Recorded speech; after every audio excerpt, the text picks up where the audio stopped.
Good morning, everyone, and welcome to Sysco's fourth quarter fiscal year 2026 earnings call.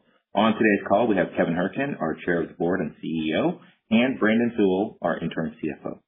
Before we begin, please note that statements made during this presentation that state the company's or management's intentions, beliefs, expectations, or predictions of the future are forward-looking statements within the meaning of the Private Securities Litigation Reform Act, and actual results could differ in a material manner. Additional information about factors that could cause results to differ from those in the forward-looking statements is contained in the company's SEC filings. This includes, but is not limited to, risk factors contained in our annual report on Form 10-K for the year ended June 28, 2025, subsequent SEC filings, and in the news release issued earlier this morning. A copy of these materials can be found in the investor section at sysco.com. Non-GAAP financial measures are included in our comments today and in our presentation slides. The reconciliation of these non-GAAP measures to the corresponding GAAP measures is included at the end of the presentation slides and can also be found in the investor section of our website. During the discussion today, unless otherwise stated, all results are compared to the same quarter in the prior year. To ensure we have sufficient time to answer all questions, we'd like to ask each participant to limit their time today to one question. If you have a follow-up question, we ask that you re-enter the queue. At this time, I'd like to turn the call over to Kevin Hourican. Good morning, everyone, and thank you for joining us today. I am pleased to report that Sysco delivered strong results in the fourth quarter of fiscal 2026, exceeding our expectations on the top and bottom line. Our results for the quarter beat our prior guidance for adjusted EPS and USFS volumes. The outperformance included healthy case volume growth from both local and national customers in our USFS segment and continued strong volume growth in our international segment. Our strengthening top-line trends, combined with solid supply chain productivity gains, helped drive year-over-year profit growth across each of our four business segments. Additionally, as we mentioned last quarter, we have launched meaningful efficiency improvement efforts powered by AI technology modernization that help enable solid growth across operating income, EPS, and EBITDA. We will speak more about these efficiency improvement efforts as we provide visibility today into our 2027 fiscal guidance. Most notable in our Q4 performance is that our business momentum accelerated on a two-year stack basis, and as a result, we are confident to guide fiscal 2027 to 9 to 11% adjusted EPS growth. Let's jump into our business results starting on slide 4. From a top-line perspective, Sysco delivered over $22 billion of total revenue, a growth rate of 4.7%. These revenue results reflect positive case growth across our local, national, and international business units. From a bottom-line perspective, we delivered adjusted earnings per share of $1.53, which was ahead of our previously communicated expectations. The quarter enabled Sysco to deliver $4.61 for the full year, above our full-year guidance range. The beat performance for the year is a sign of the momentum in the business that we expect will carry into 2027. As seen on slides 7 and 8, we have clear positive momentum in our local business, where USFS local volumes for the quarter grew 2.6%, improving 130 basis points sequentially on a two-year stacked basis. Each month of the quarter was stronger than the prior, with June being the strongest month of the period on a 1- and 2-year basis. In our USFS segment, we grew local cases 0.5% in the first half of the year, and we grew local cases 2.9% in the second half of the year. The meaningful performance step-up was driven by improved colleague retention, improved colleague productivity, and targeted growth initiatives. Fiscal Year and Perks 2.0, for example, delivered solid revenue growth. Most notably, our AI 360 selling tool increases sales colleague confidence, productivity, and job satisfaction. The result is that we continued to post compelling new customer win rates, along with improved customer loss rates in the quarter, while posting solid improvement in penetration with existing customers. In fact, our penetration performance in the quarter was stronger than the overall industry, proving that the AI selling tools are positively impacting colleague productivity and selling effectiveness. All told, Sysco grew our independent customer business faster than the overall industry as we exited the fiscal year. The sequential improvement we delivered in fiscal 2026 gives us strong confidence in our local business growth targets for fiscal 2027. Another proof point of our progress is evident in our Sysco brand performance. In Q4, we delivered positive Sysco brand mix in our local business with an increase of 30 basis points versus last year to 46.4%, driven by a focused plan of action. We are strengthening our Sysco brand value tier assortment. During Q4, our value tier item sales growth was 4 times faster than our overall book of business, and this is not cannibalizing our existing business. These are net new cases being sold to existing Sysco customers. These customers were previously buying these value tier products from other competing distributors and not from Sysco. Getting those cases onto a Sysco truck increases our profitability. In addition to the assortment work, we are working to optimize Sysco brand strategic pricing architecture, linking Sysco brand pricing strategies with the ebbs and flows of national brand prices, similar to what you would experience at a retail store. While this was always our strategic intent, AI tools are helping us execute this strategy more consistently.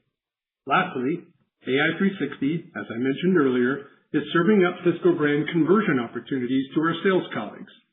Our system prompts our sales colleague to engage their customer if an opportunity exists to save a customer money through a brand conversion.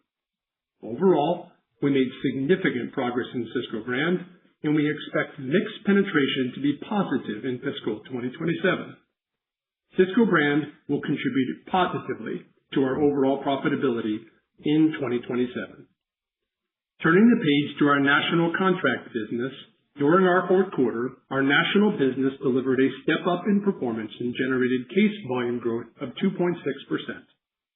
The positive result was driven by growth in our healthcare, travel and hospitality, and food service management businesses, partially offset by industry-wide softness in national restaurants.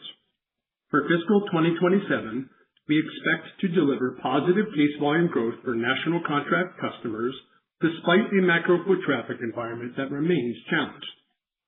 Foot traffic to restaurants remains down year-over-year, and Sysco is growing our business, taking share, and delivering profitable growth year-over-year. We will remain focused throughout 2027 on growing our contract business in healthcare, travel and hospitality, and food service management while optimizing our performance with large national chain restaurants. Moving to the middle of the P&L, gross profit was up 3.7%, reflecting our organization-wide focus on strategic sourcing and momentum with Sysco brand penetration rates.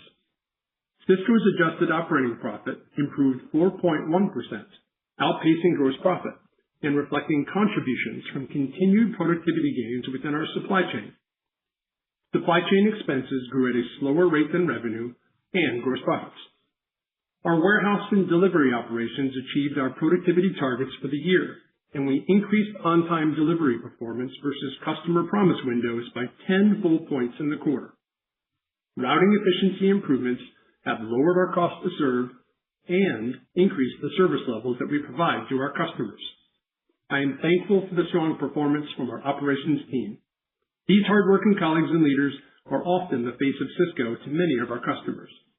This year marked our third consecutive year of delivering meaningful reduction in miles driven and improved pieces per mile. As we upgrade our routing software in fiscal 2027, we anticipate continued positive contributions to our P&L from routing efficiency while simultaneously improving the customer experience, especially for Perks customers. As we mentioned during our Q3 earnings call, we kicked off efficiency improvement efforts that benefited the fourth quarter and will carry into fiscal 2027. The efficiency projects helped Sysco exceed our adjusted earnings per share guidance for the quarter and the year, despite pausing our share repurchase program. During our guidance section today, we will talk to additional efficiency improvement activities that we are pursuing and how they will contribute to the fiscal 2027 profitability. These efforts include AI-driven business transformation. Turning to our international segment, this quarter represents the 11th consecutive quarter of double-digit adjusted operating income growth and highlights the continued strength of Sysco's global footprint, a unique competitive advantage. Our international business delivered adjusted operating income growth of 15.7%, fueled by volume growth in every international geography, with local cases growing 4.5%. The continued local outperformance is being generated by expanded supply chain capacity, increased availability of Sysco branded merchandise, increased sales headcount, and easier-to-use technology. Since 2022, our international team has delivered meaningful progress, and we have more than doubled adjusted operating income margins from approximately 2% in 2022 to over 4% in fiscal year 2026. There are no structural barriers that will prevent our international division from achieving the profitability profile of our U.S. business over time. Our international leadership team is performing for today while transforming the business for a stronger future. I am thankful for the leadership and performance being delivered by our international team. Now that I have provided a high-level summary of the quarter, I would like to share an update on the status of the Restaurant Depot acquisition.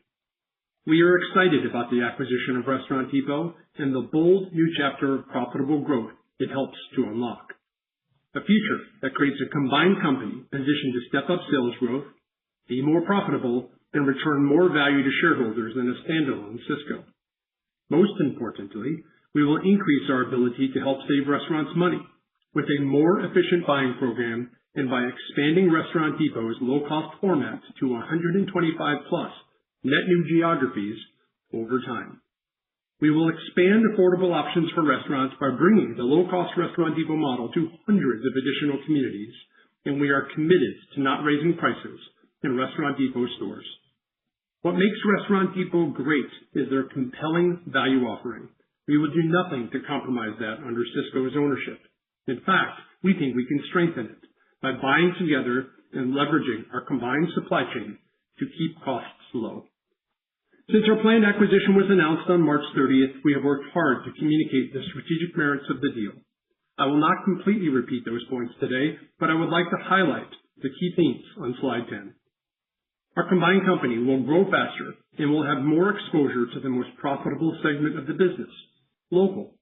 Local restaurants are performing better than national chains for a host of reasons, and increasing our work focus on local customers is a net positive for the long term. EBITDA margins of the company are expected to expand by more than 140 basis points. We plan to deliver $250 million of cost synergies through strategic procurement efforts. We will develop and launch revenue growth initiatives that are not included in the deal model.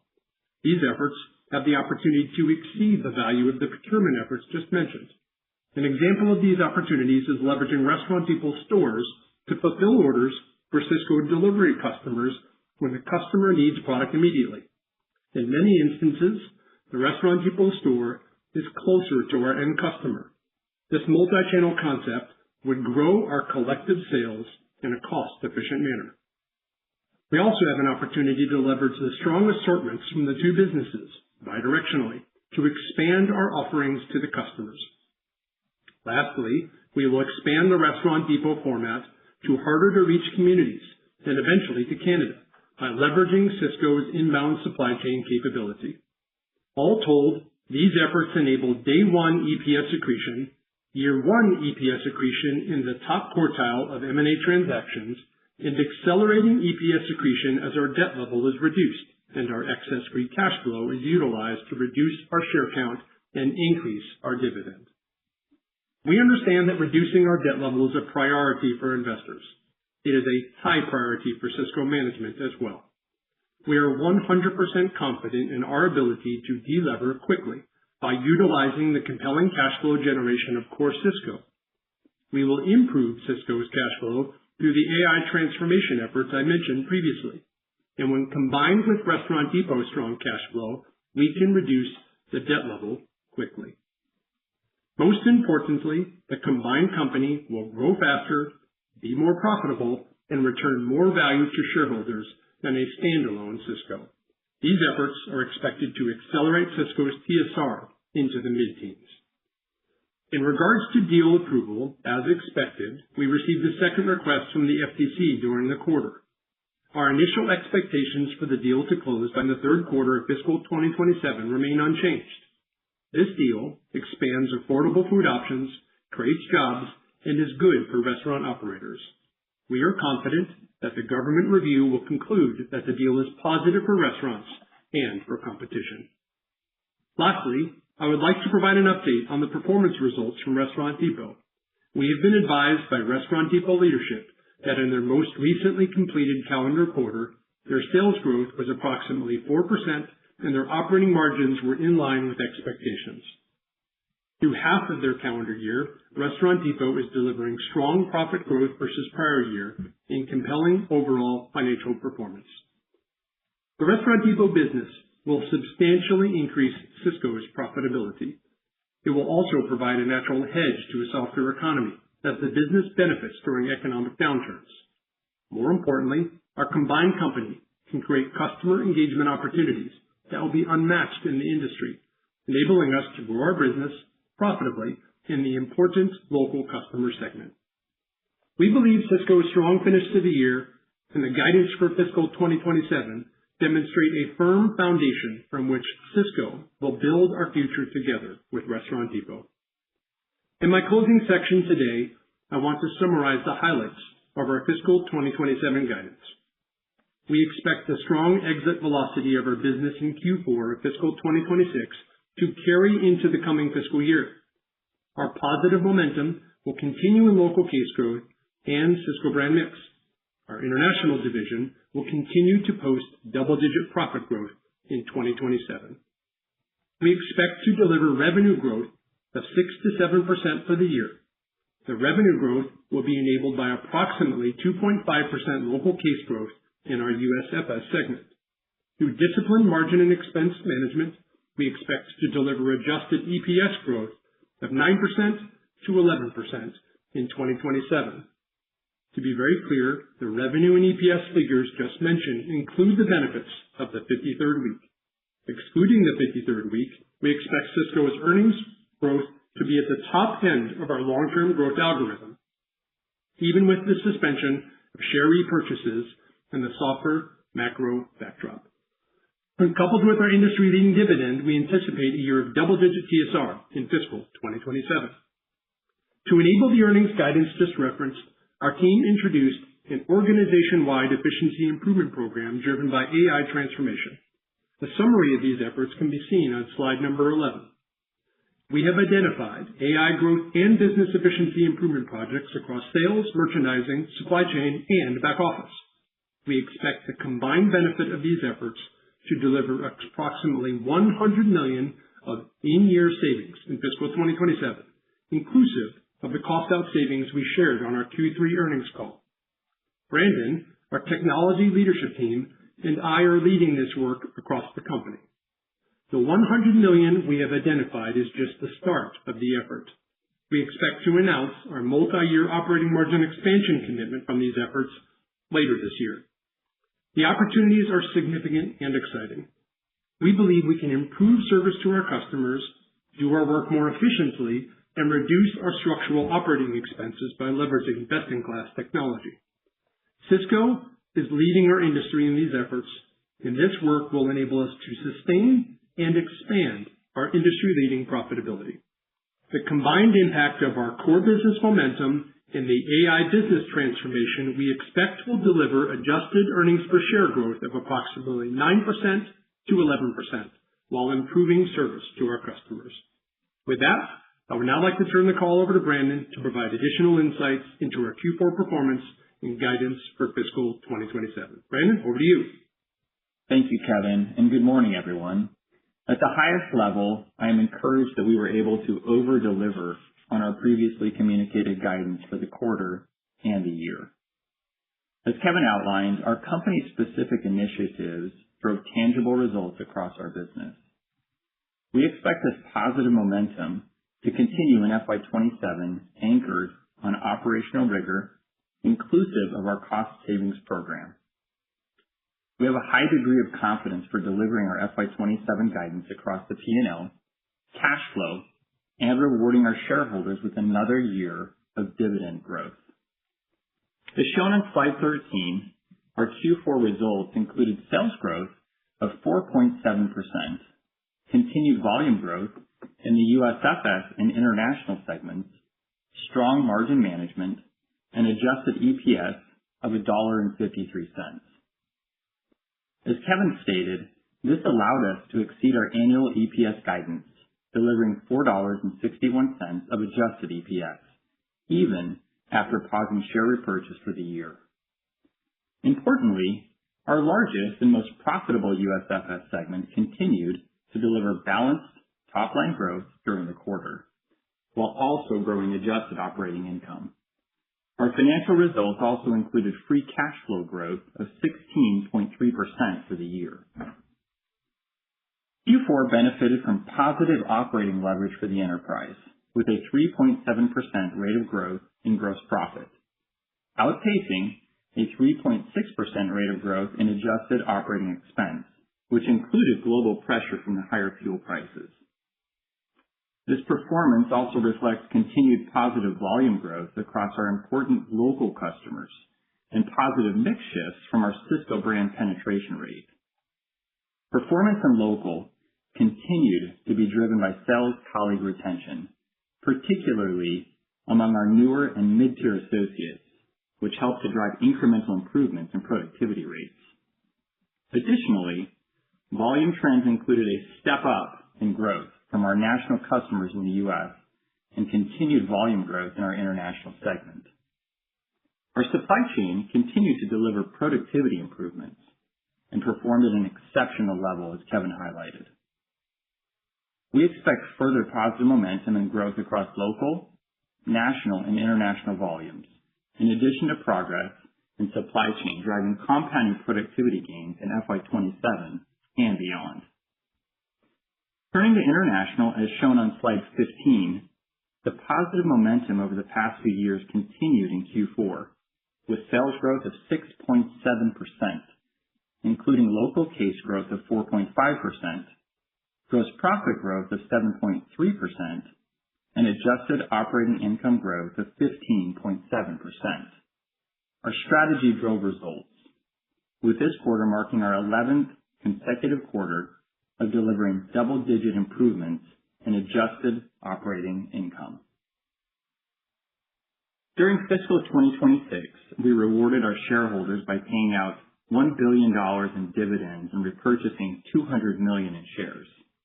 Now, let's discuss our performance and the financial drivers for the quarter. Starting on slide 13, our enterprise sales grew 4.7%, driven by growth across all segments. Total U.S. food service volumes increased 2.5%, reflecting both local and national volume increases of 2.6%. Sysco produced $4.1 billion in gross profit, up 3.7%, partially offset by a 17 basis point decline in gross margin to 18.7%. Our teams continue to effectively manage product cost inflation across our category basket, delivering improved gross profit per case performance. Gross margin performance was in line with our expectations for the quarter. However, there were two factors that affected year-over-year comparability. First is to call out that in our prior year, 2025, we realized outsized single quarter benefits from our strategic sourcing initiatives.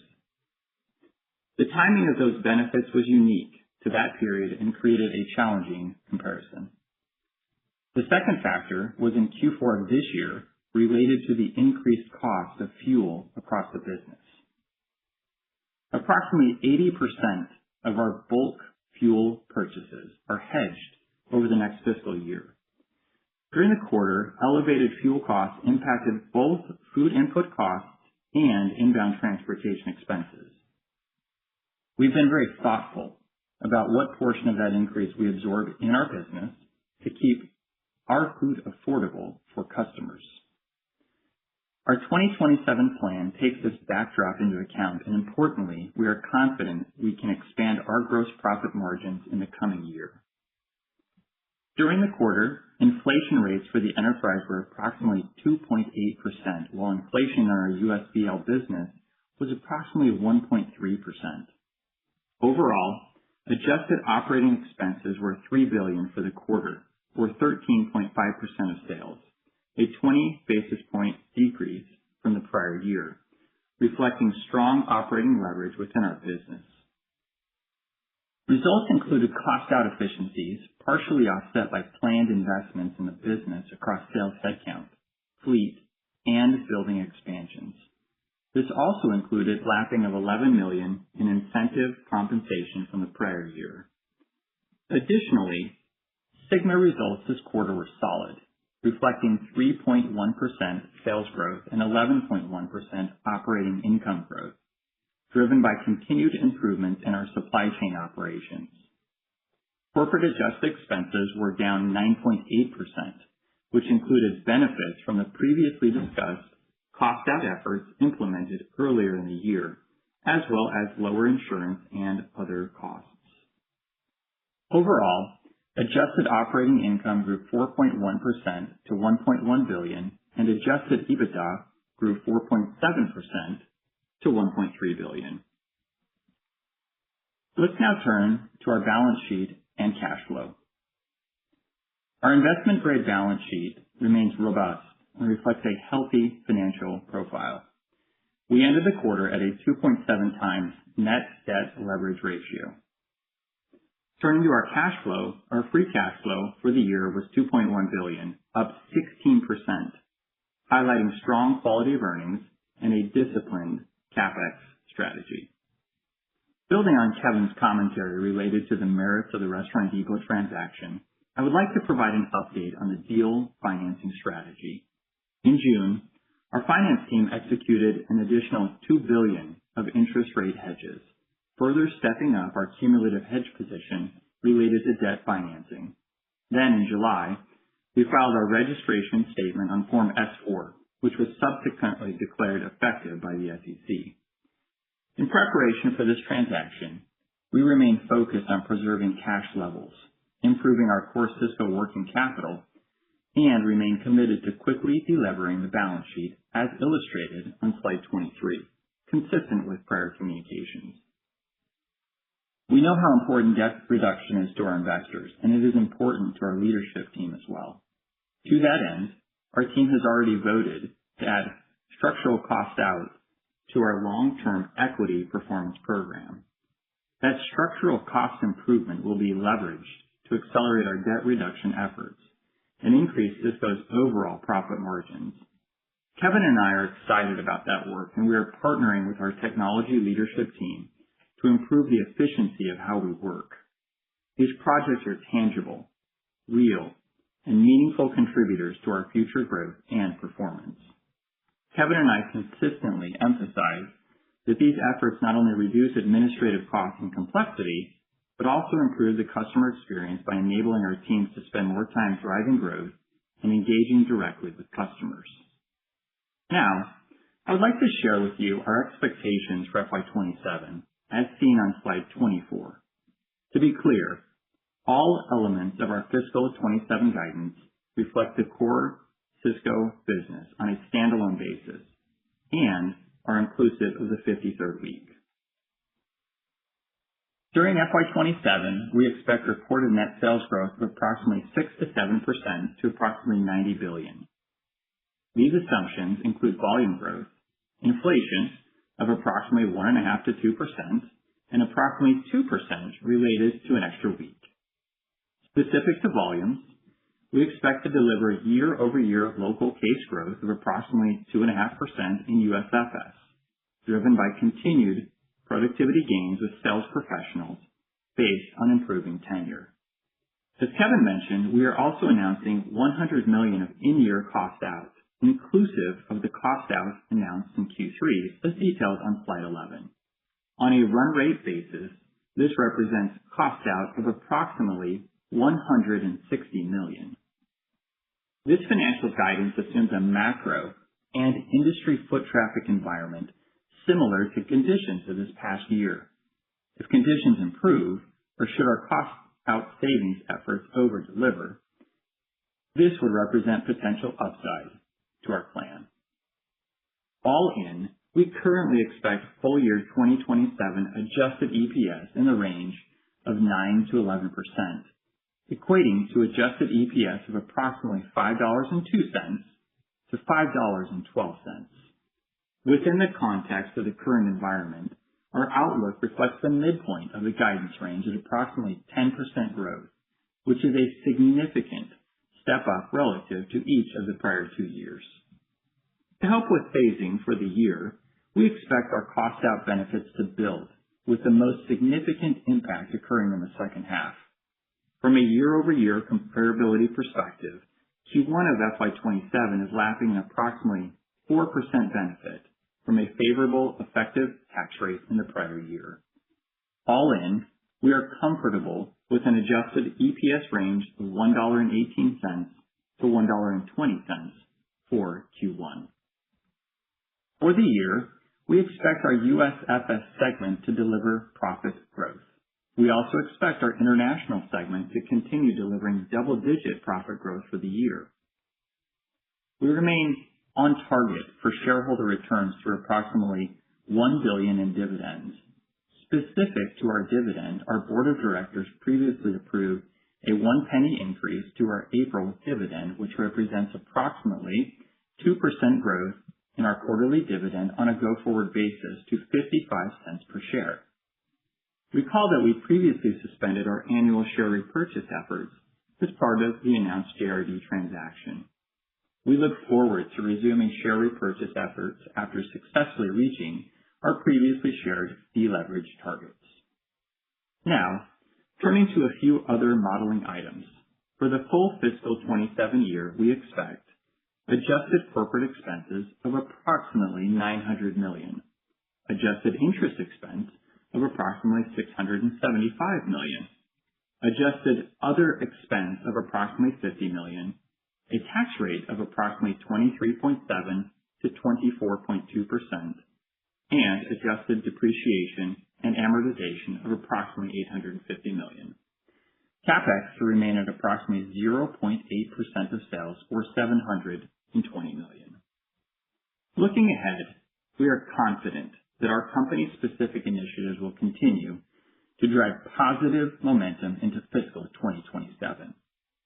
Combined with the advantages of our industry-leading scale and capabilities, we are well-positioned to accelerate customer growth while delivering long-term value for our shareholders. With that, I will turn the call back to Kevin for closing remarks. Thank you, Brandon. I appreciate all that you are doing for Sysco, our shareholders, and our customers. Q4 was a quarter displaying momentum and progress at Sysco. We are confident in our continued progress in fiscal 2027 as we plan to deliver solid revenue growth and adjusted earnings per share growth at the high end of our long-term growth algorithm. We are proud of our dividend aristocrat status and 57-year track record of dividend increases. For fiscal year 27, we expect to deliver a double-digit TSR. Our U.S. business is performing, our international segment continues to exceed expectations, and we are working diligently on the Restaurant Depot acquisition. I would like to thank all Sysco colleagues for their dedication to our customers, the strong finish to our fiscal year, and the compelling engagement that they are bringing to our customers. Confidence and momentum are building across the company, and I've never been more excited about the opportunities ahead for Sysco. With that, operator, we're now ready for questions. Thank you. If you would like to ask a question, press star 1 on your keypad. We ask that you limit yourself to one question. To leave the queue at any time, press star 2. Once again, that is star 1 to ask a question. And our first question will come from Kelly Bania with BMO Capital Markets. Please go ahead. Good morning. Thanks for taking our question. Kevin, I wanted to ask about the incremental cost savings related to the tech and AI initiatives. Slide 11 was helpful as you called out. Just as you look at those 6 areas of focus there, are all of these kind of equal contributors?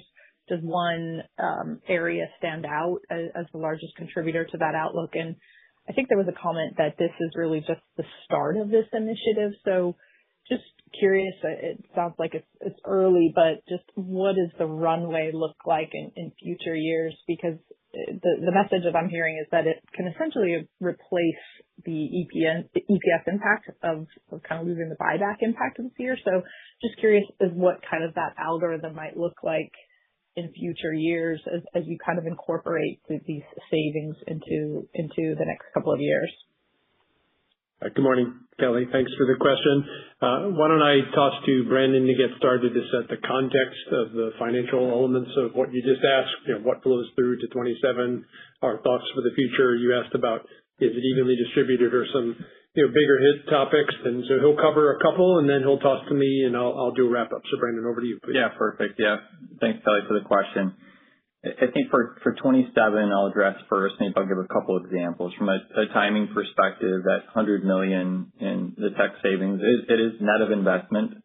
It'll start towards the end of Q1 and it'll be back half weighted as we implement the technology across those work streams that you see on that slide. I should also say it'll be weighted towards USFS. Maybe I'll share a couple of examples from my shop, and then Kevin, you can add anything you'd like that would contribute towards that $100 million. The first one I would share is, tech to improve fill rates and inventory forecasting accuracy. It'll benefit our working capital. As a reminder to the team here, a day of working capital is worth a couple $100 million.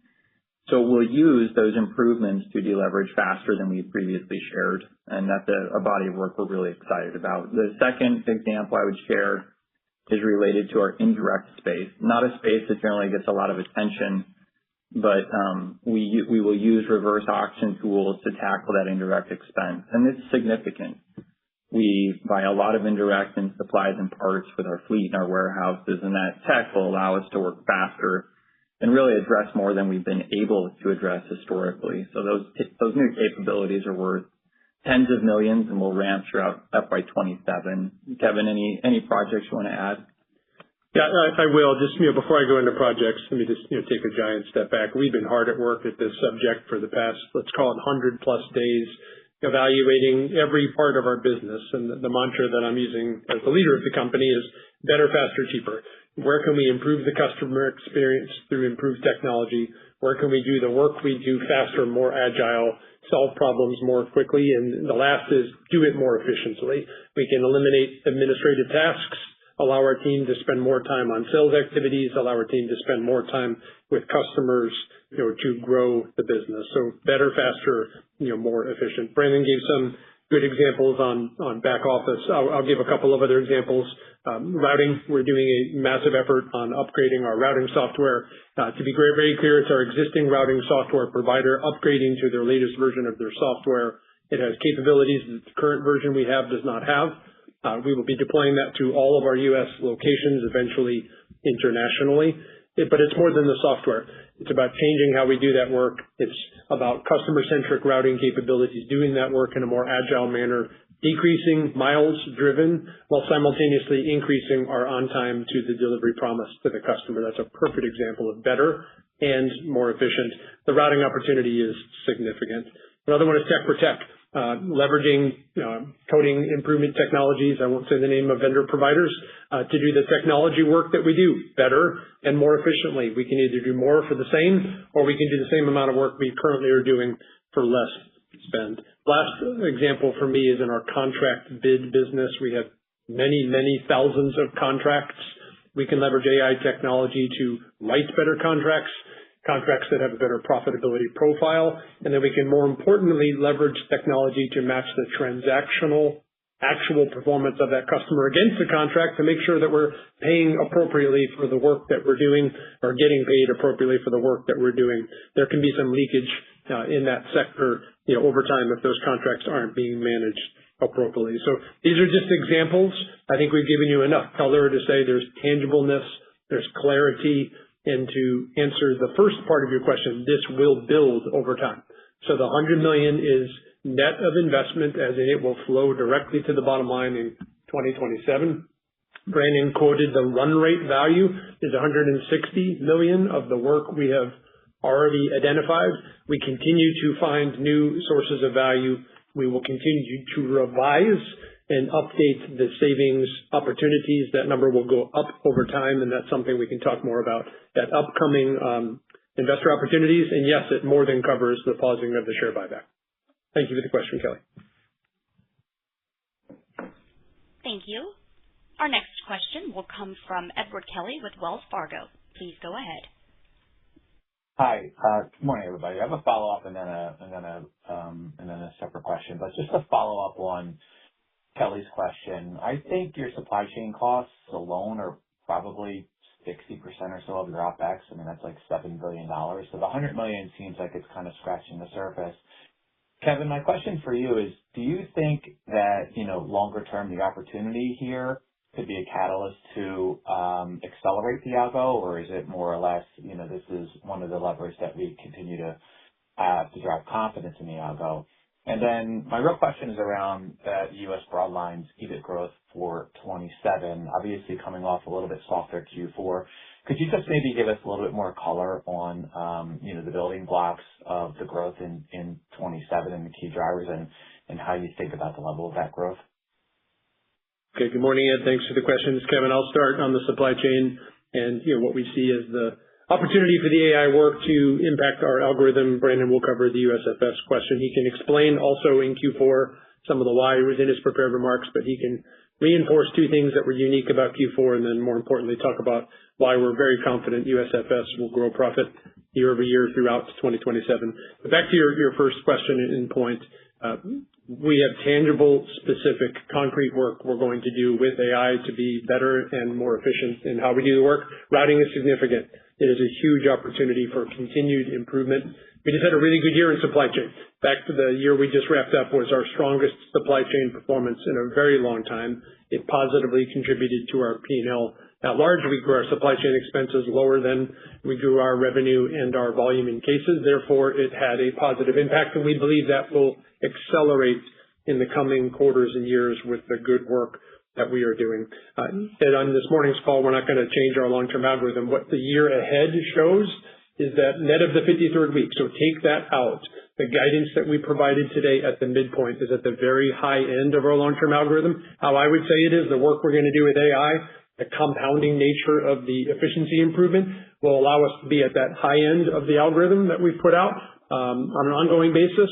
And if there's an opportunity to beat it, as Brandon said, by doing even more work than we have got line of sight to today, we can talk about longer term revisions to the algorithm over time in the future.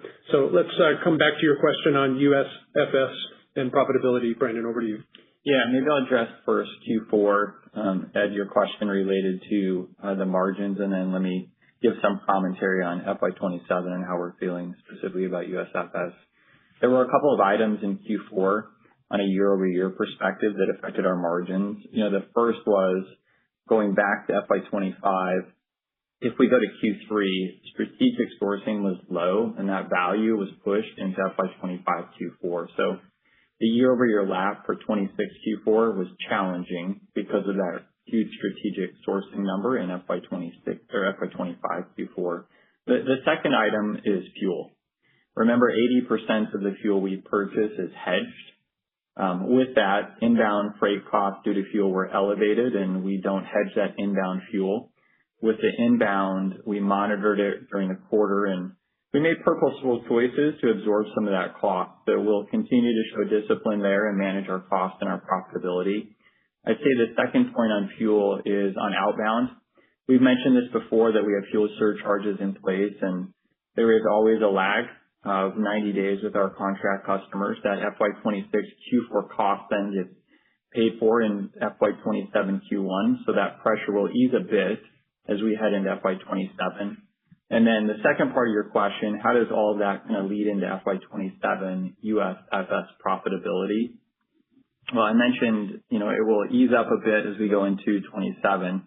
A couple of other things that will take place in 27. The $100 million in cost savings that I just talked about and Kevin talked about will lean USFS. So that will help as we ramp those tech projects throughout the year. The other component that we were really satisfied with in Q4 was our Sysco brand. It was 30 basis points positive. That continues to grow and accelerate, so that will be a bigger contributor now that it has turned positive. Obviously, we'll have a full year of local sales growth in FY27. And then you talked about supply chain a little bit. That's our core operations, and it performed really well in Q4. We've doubled our retention rates with our drivers and selectors since FY24, but we feel that we have further opportunity to continue those OpEx improvements in FY27. So, overall for USFS, we expect to deliver strong profit growth, and we're optimistic about the year. Just put a bow around, what Brandon just covered. It's the aggregate of those components that gives us the confidence to deliver profit growth in USFS. And the exit velocity of June and the exit velocity of Q4 is where we need to be. There's no big step up, with the exception of the $100 million cost out, which throttles throughout the year because these are projects that launch. The core business is performing. And last but not least, tied to that, one of the projects that Brandon covered is improving our forecast accuracy in the inventory space. We have a dual mandate there of improving fill rate outbound to customers. He quoted, it's $250 million of cash that we can improve by taking a day of inventory or a working capital, day of inventory improvement. To the degree that we succeed on that project or exceed expectations, we will take all of that cash to plow towards delevering faster. That is our commitment. The incremental cash flow that we generate will be targeted towards delevering faster, ahead of schedule versus what we communicated on March 30th for the deal model. We understand how important delevering is to our investors. It's very important to Sysco.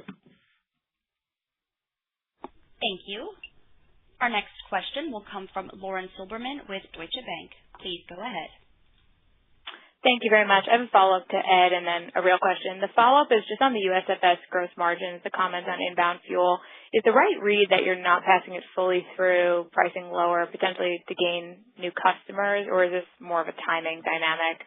And then my real question is on case growth. So U.S. local case growth, you're getting to 2.5% for the year. Any color on what you're seeing quarter to date and how you're thinking about the cadence of growth, and then any more color on expectations on the national side? Thank you. Okay, good morning, Lauren. Thank you for the question. It's Kevin. Let me just, it can be confusing, fuel, what's hedged, what's not hedged. Brandon covered some key points. Let me repeat some of the key points that he made. Outbound to customers, we are substantially hedged for more than a year. We have a good program we have with key customers, fuel surcharges that are in place that, flex up and flex down based on cost economics. But what he highlighted is one of the reasons for gross margin pressure in Q4 was inbound. For some of our suppliers, they manage the transportation, Lauren, so it's built into the cost to us on the product, so it shows up on our margin rate. And we did see increased cost on inbound fuel, for the fourth quarter. To be clear, we have modeled that for all of 2027, so the guidance that we have put forward for 27 includes the quote-unquote environmental conditions of Q4. So this is not something that should be a pressure point. It's built into our guidance for 27. Brandon's words were, we make purposeful choices on the cost of our product to be priced competitively in the market. So we didn't make an intentional decision to lower price to take share. It's we need to be competitive in the market on the price of our product to our outbound customers, and fuel increases that can apply some short-term pressure on the margin rate, something that we are confident we have a plan to address for 2027, as I said. So that's the answer on the inbound fuel. We make purposeful choices on what we absorb and what our market competitive pricing outbound to customers needs to be. For local, we said approximately 2.5% growth through the year. That should be reasonably consistent throughout the year. There's no quarter that has a big step up requirement. The exit velocity of Q4 was strong. We're off to a good start in July. So period one, off to a good start, and pretty consistent, steady growth throughout all of fiscal 2027. For national, we didn't quote a specific number.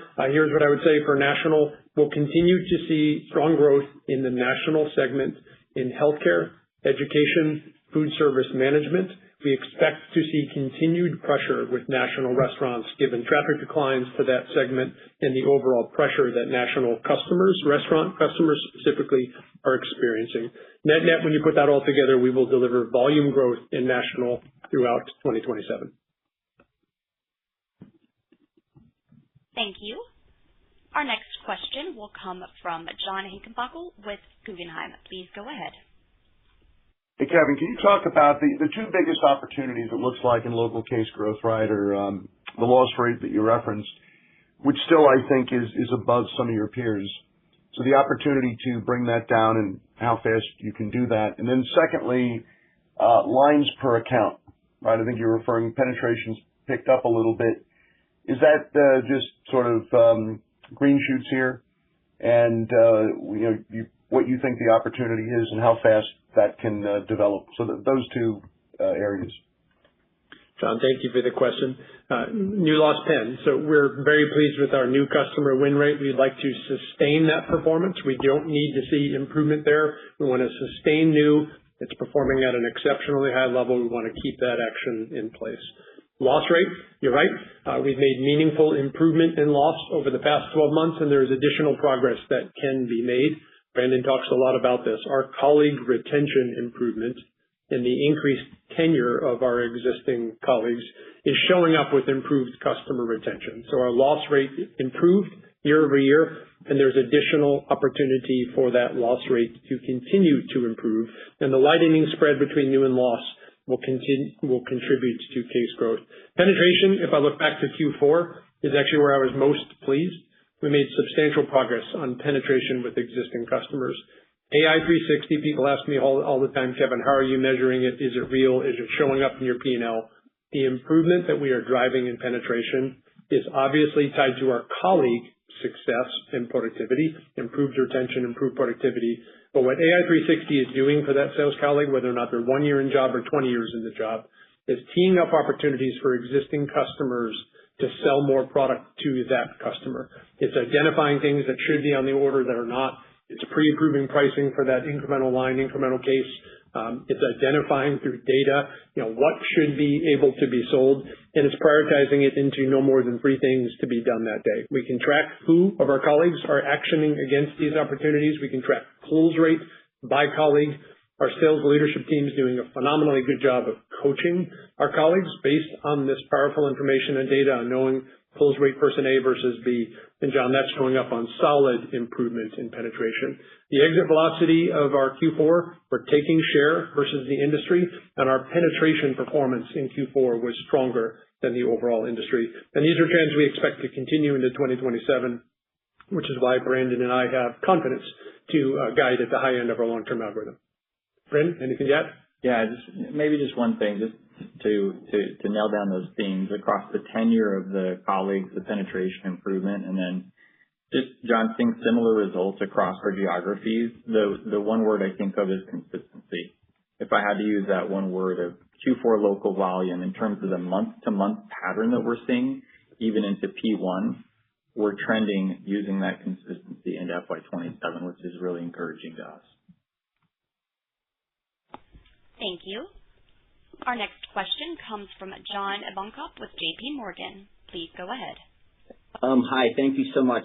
I know there's been attention in private label, and we're seeing that in results now, at Sysco. And I wanted to just get, I guess, a little bit more color in terms of where you're seeing success and where you're seeing opportunity, whether it's on the highest end in premium, I guess the kind of core and classic, or Reliance, which I think is kind of in terms of Packer brands, maybe a newer initiative for you.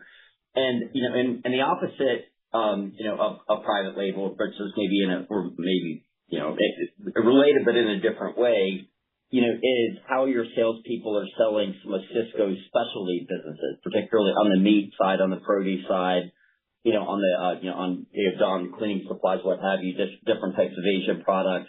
The success that your broadline salespeople have had of integrating specialty, into their broadline type accounts. Thank you. Yeah, good morning, John. Thank you for the question. We're pleased with the progress that we've made in Sysco Brand. The positive 30 basis points on a year-over-year, quarter-to-quarter perspective is a strong statement of the initiatives that we have deployed in Sysco Brand that will carry into 2027, which, to repeat our guidance for 27, we expect for Sysco Brand to be positive throughout 2027. It started first with product. As I've mentioned previously, we had Void in the Reliance, to answer your question, product offering, which for others is the opening. We have good, better, best. It's the good product offering that we have.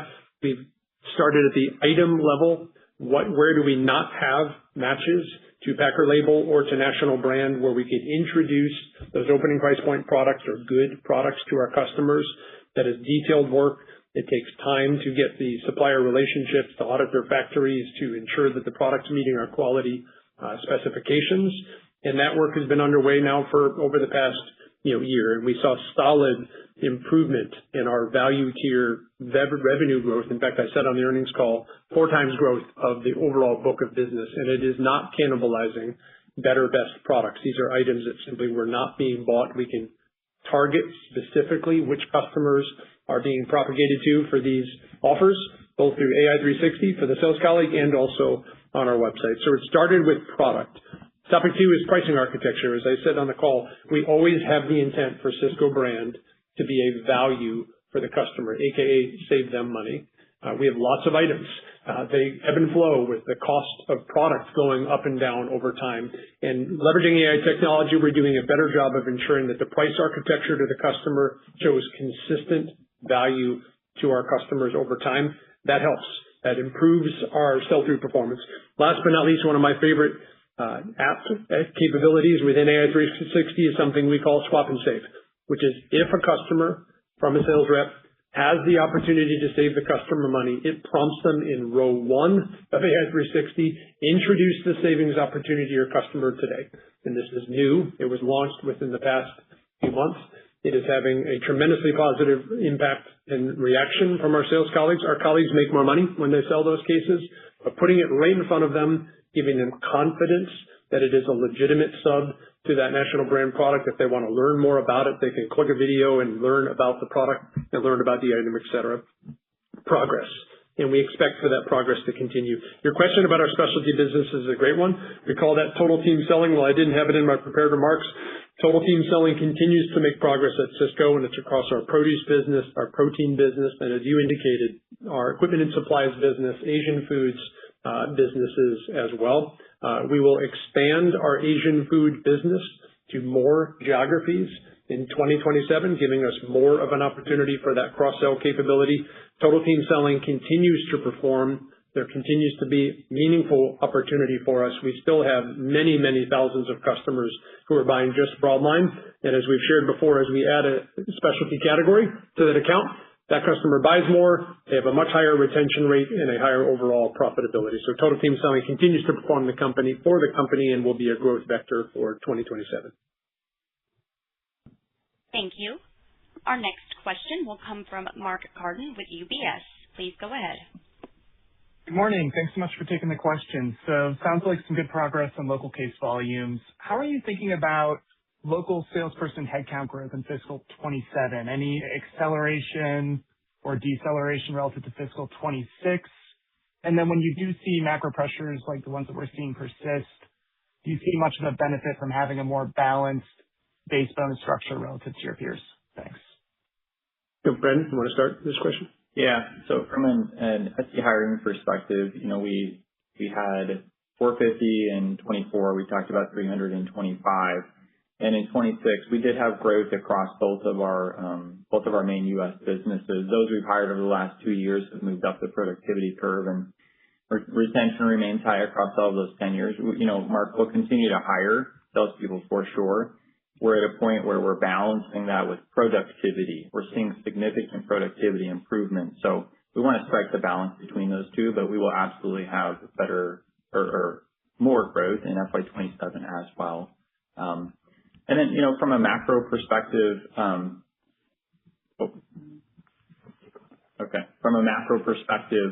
we have, we've included all of those pressures in our FY27 guide. As an example, going back to fuel expenses, we modeled fuel expenses to be similar to what we saw in on-highway diesel prices from Q4.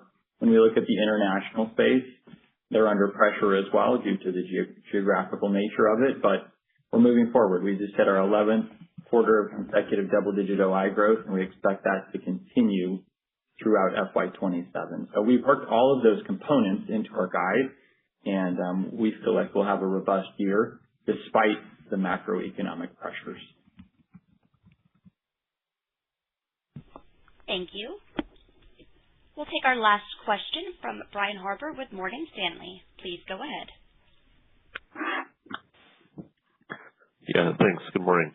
I don't know if you're going to answer this, but just the questions that have come up as part of the FTC review process for Restaurant Depot, has that, what's the nature of those? I guess have those been largely as you expected at the outset here? The questions are as we expected, and if I could just, step back to the bigger picture, we have confidence that the deal will get approved. We've said on today's prepared remarks by our Q3, the facts as the government will see when they review the case file is that these are independent customer channels, that a customer is a cash and carry customer.